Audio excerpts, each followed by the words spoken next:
Alright guys, welcome back. This is a freshly washed shirt and it doesn't look it because I keep wearing it for these videos. But welcome back to the Big Brother 28 episode recaps on Literal TV. We have episode 11. I just had to move my table. But anyway, episode 11. We are on to the third week where we're doing the veto episode. Subscribe to Literal TV for these after every episode. So, what an episode, am I right? What an episode. So, wow, we had a tea party and not to sound a little zesty like Jason got called by Camu, but tea got spilt, guys. Tea got spilt. So, off the rip, we go into this episode and obviously we come off the nomination ceremony. Lyric, Mallory, and Latrice have been nominated on the block, and honestly, none of them are that important to this episode. This episode is all about Camu and Jason. And I just want to say, certain spaces, Jason's getting a lot of hate. In certain spaces, Camu's getting a lot of hate. I want to say, right, don't agree with Camu's politics. I think he's a fantastic mafioso type villain.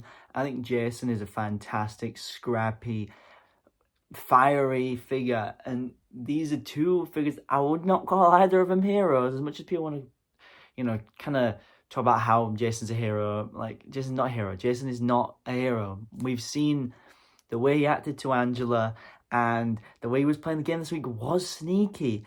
But so is Camu.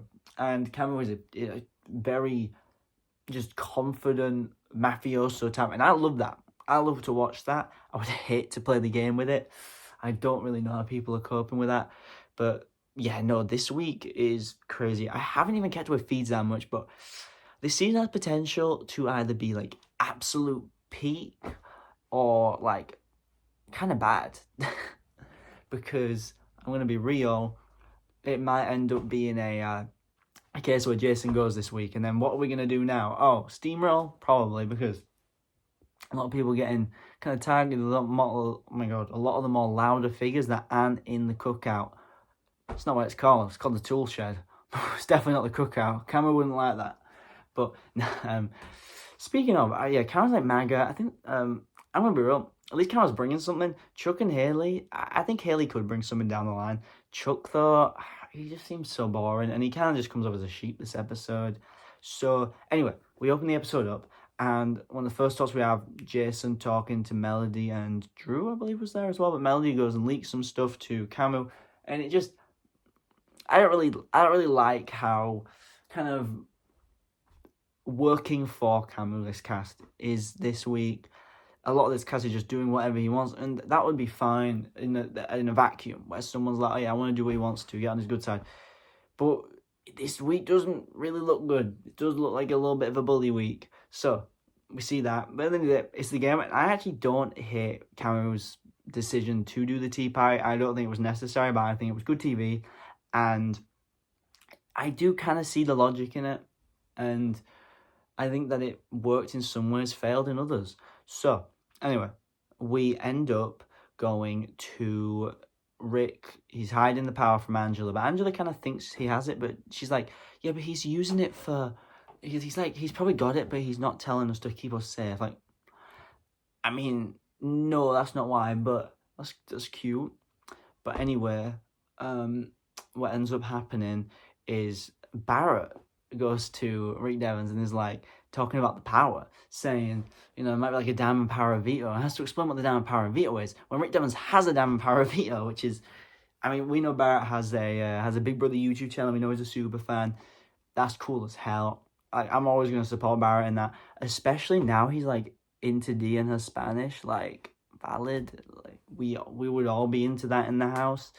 And I don't mean that in a creepy way, but yeah, Barrett to explain this is so cartoonish. He's got to like have some inkling, but I don't know. Anyway, Barrett and Drew really are in the middle of the house right now, and they do kind of lean to the way that this kind of split house that's going on at the moment. It's not really split because the other side aren't united at all, and they need to be united. And on feeds, it doesn't seem like they're getting united. They're trying to, but they're kind of failing. So. Anyway, we go into the veto picks, and Jason has promised to every nominee, I'm going to use a veto on you if I win. So he gets picked by Lala, the other veto draw pick was Haley, who that was like whatever, I guess, bro. And we go into this kind of like spinning comp. It's kind of like the ballerina comp. I mean, it is the ballerina comp. It's not bowling like it used to be all the time. This time it was kind of, well, it was pickleball, but it was more like just bounce the balls and get lucky to a degree. Like sometimes people genuinely did awful, and sometimes people genuinely did great. But when it's a close one, it's kind of just down to luck. Like there was one that was like 6-7 to 68, and that was like, it genuinely was that score, by the way. And like that's kind of luck. But anyway, it comes down to Lyric and Mallory, and I think both these offer something this week. I mean, this episode, not a lot. Obviously, we see Mallory a little later involved in the tea party to a degree in a very funny way. But Lyric, it was good last episode. She was kind of trying to flirt with Camu to get her way. It didn't work, but you know, I do like her strategy and I'm enjoying that. I think as a personality, she isn't necessarily great as on TV, but I think as a game player, she's quite an interesting game player. She thinks outside the box, and I like how she plays. So I like Mallory as a character too. She's chill. But we end up with who won veto? Lyric. Lyric wins veto, which is cool. I like Lyric.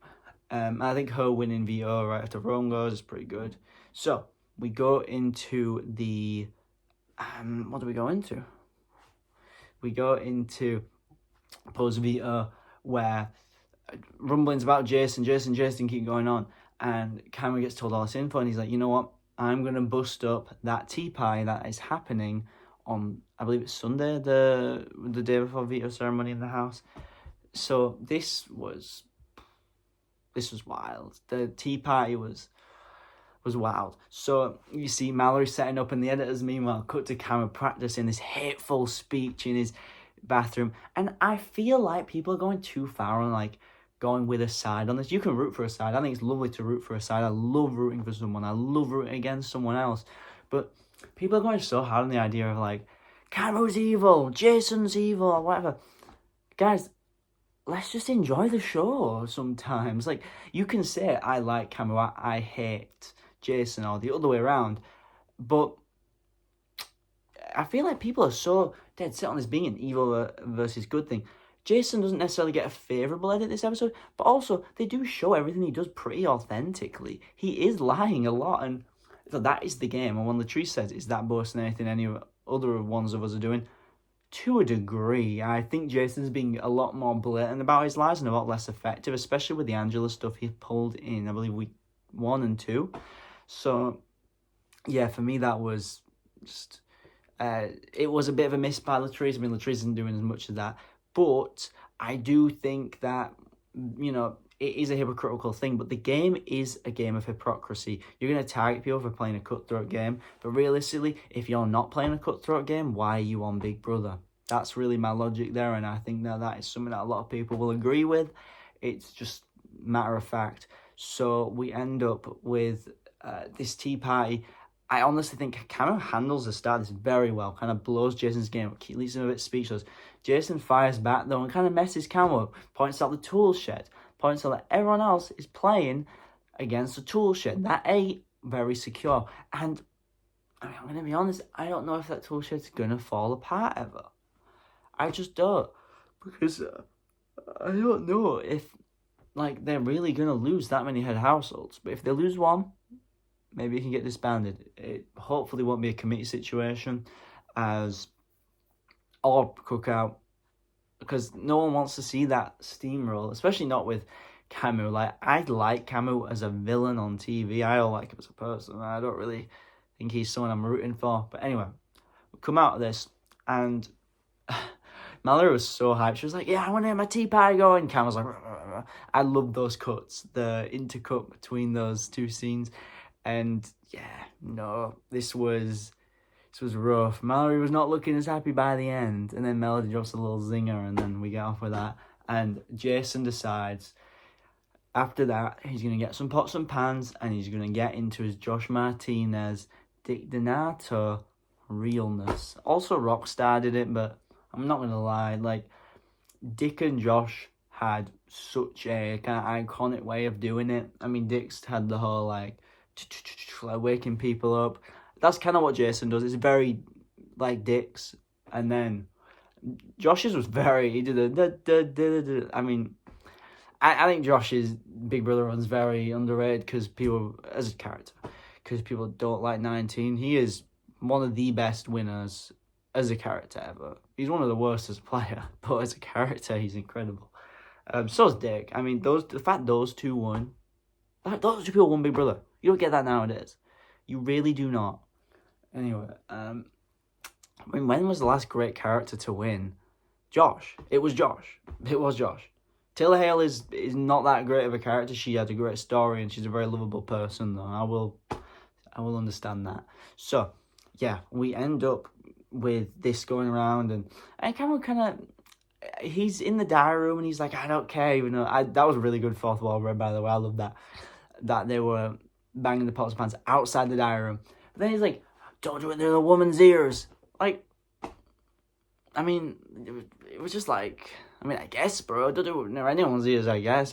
But like, he was like, it doesn't bother me. And then, don't do it near the woman's ears. No, you just don't want it done near anyone's. You're using that as an excuse, like. But he loves women, guys. Anyway, that was kind of corny to me. But anyway, we get to the veto meeting, and Cameron goes, my zesty bestie, Jason, he's going up on the block. Jason goes up on the block, and yeah, he's the replacement. Lyric obviously comes off, and it's Jason, Mallory, and Latrice. So this was a spicy episode. It was incredible. It was great TV. It was just so fucking packed. Everything was in there, and I loved it. These 90-minute episodes so far have been incredible because we've had so much drama in these veto episodes. This cast knows when the 90-minute episode is, it feels like. I mean, how many days does it cover? I think it covers 3 days, so it makes sense. I mean, first episode covers under a day.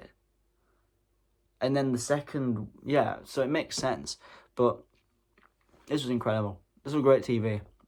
This cast is here to make good TV. Gameplay-wise, I'm worried that Toolshed's going to run the game.